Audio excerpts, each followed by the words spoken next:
والسلام على سيدنا محمد وآله وصحبه أجمعين. أما بعد.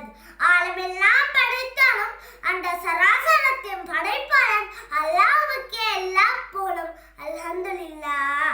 அகிலத்திற்கே அருட்கொடையாம் என் பெருமானார் ஸல்லல்லாஹு அலைஹி வஸல்லம் அவர்கள் மீது இறைவனின் ஸலவாத்தும் ஸலாமும் உண்டாவதாக என பிரார்த்தித்துக் கொண்டு உங்கள் அனைவருக்கும் முதற்கண் என் சலாம். அஸ்ஸலாமு அலைக்கும் வரஹ்மத்துல்லாஹி வபரகாத்துஹு. அத்ஃபாலுல் ஜன்னா ரமலான் போட்டு நான் உங்கள் முன்னிலையில் அல் குர்ஆனின் மகிமை என்ற தலைப்பில் உரையாற்ற வந்துள்ளேன். முஸ்லிம்களின் புனித வேதமாகிய அல் குர்ஆனானது அல்லாஹ்வுடைய கலாமாகும். அல் குர்ஆன் மிகவும் கண்ணியமானது. அது அல்லாஹ்வின் அற்புதமாகும்.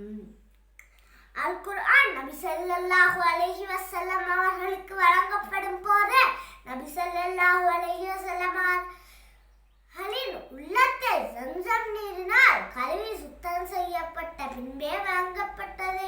ஏனெனில் அல் குர்ஆன் அந்த அளவிற்கு மகிமை வாய்ந்தது. அல்லாஹ் ரமலான் மாதத்தையும் அதில் லைலத்துல் கத்ர் இரவையும் சிறப்பாக்கியதற்கு காரணம் அந்த இரவிலேயே அல் குர்ஆனை இறக்கினான்.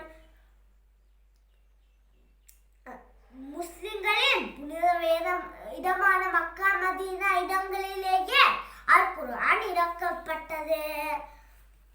அல் குர்ஆனை மனனம் செய்வதற்கு அல்லாஹ் கொடுக்கும் வெகுமதிகள் ஏராளம்.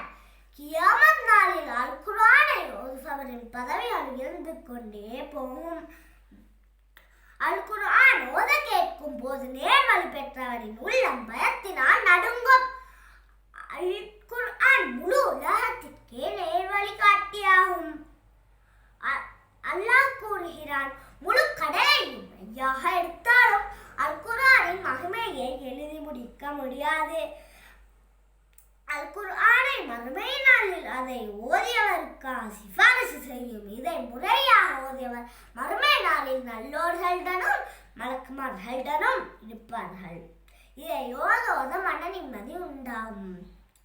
எனவே தினமும் அல் குர்ஆனை ஓதுவோம், இறை அன்பை பெறுவோம், சுவனம் செல்வோம் என்று கூறி விடை பெறுகிறேன். அஸ்ஸலாமு அலைக்கும் யா ரசூலுல்லாஹ், அஸ்ஸலாமு அலைக்கும் யா ஹபீபுல்லாஹ், அல்ஹம்துலில்லாஹி. அஸ்ஸலாமு அலைக்கும் வரஹ்மத்துல்லாஹி வபரகாத்துஹு.